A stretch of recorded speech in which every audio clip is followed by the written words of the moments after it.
Welcome!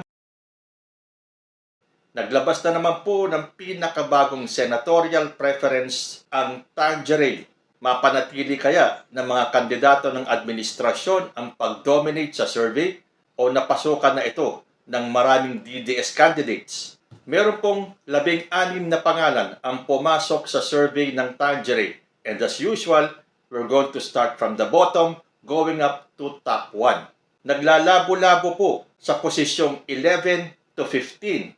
Bam Aquino, si Kiko Pangilinan, si Ronald Bato de la Rosa, Abby Binay, Amy Marcos at si Panfilo Lacson. Ayan po, labo-labo sila sa slot 11, 12, 13, 14, and 15. Magtutunggali naman sa slot number 7 to 10 si Lito Lapid, si Francis Tolentino, si Bong Revilla Jr. at si Benhur Abalos. Magpapalitan naman ng pwesto sa ika-5 at ika-6 si Pia Cayetano at si Manny Pacquiao. Going up to slot number 3 or 4, ibig sabihin pwede siya mag number 3 or number 4, si Tito Soto. Slot number 2 to 4, si Ben Tulfo.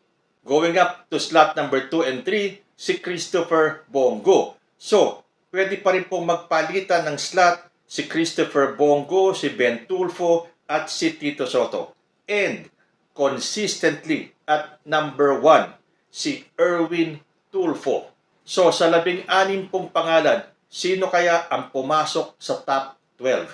Pero kung ang pagbabatayan po natin ay ang percentage votes na nakuha ng mga kandidato, narito po ang top 12 2025 top senatorial candidates. At number 1, with 58%, we have Erwin Tulfo.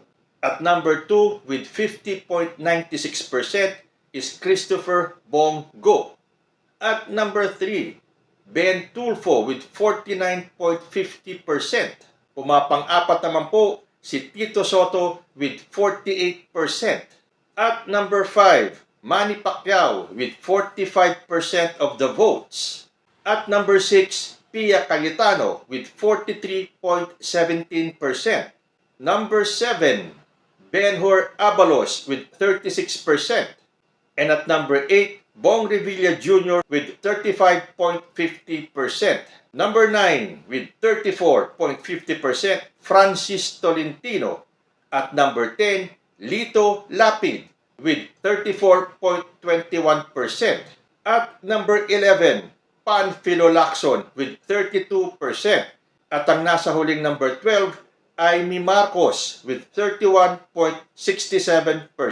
So, mukha talagang nanganganib si Amy Marcos. Malamang na maligwak pa. Dahil tulad nga ng lagi kong sinasabi, inayawan na siya ng maraming Marcos loyalists. Inaayawan din siya ng mga DDS. So, mangangailangan po ng milagro si Amy Marcos para siya ay manatili sa top 12. Kahit na sabihin na number 12 na lang siya. Doon naman po sa mga boboto kay Benhur Abalos, pataas po ng pataas ang kanyang ranking at ngayon siya po ay nasa ika-7 pwesto. So doon po sa top 12 ngayon survey ng Tangeray, ilan po ba ang pumasok sa kandidato ng administrasyon? Nandyan po si Erwin Tulfo, Tito Soto, Manny Pacquiao, Pia Cayetano, Benhur Abalos, Bong Revilla, Francis Tolentino, Lito Lapid, Panfilo Lacson. At kung isisingit pa po natin si Amy Marcos, ilan lang po ang nakapasok na hindi maka-administrasyon? Sila po si Christopher Bongo na alam natin na nasa ticket ni former President Rodrigo Duterte. At ang kapatid ni Erwin Tulfo na si Ben Tulfo. So ayan, out of the 12 seats, 10 po ang nakuha ng mga kandidato ng administrasyon. Pero, isasama pa ba natin si Amy Marcos samantalang kumalas naman na siya sa ticket ni President Bongbong Marcos? So kung aalisin natin si Amy Marcos, 9 out of 12 seats nasa kandidato po ng administrasyon. So mag-iiyakan na naman po at magsisigawan ng fake news dahil iisa lang po ang kandidato nilang pumapasok sa top 12. So kung itutuloy po natin yung ranking doon sa 4 na hindi pumasok sa top 12 pero nasa 16 na pangalan ng Tangeray at number 13 Abby Binay with 31.50%. Number 14, Ronald Bato de la Rosa with 31%. Number 15, Kiko Pangilinan with 30.71%. And at number 16, Bam Aquino with 30.58%. So yan po ang pinaka-latest na survey ng Tangerine at consistent po ang pamamayagpag ng mga kandidato ni President Bongbong Marcos. Kayo po, pumasok ba ang mga kandidato nyo sa latest survey ng Tangerine?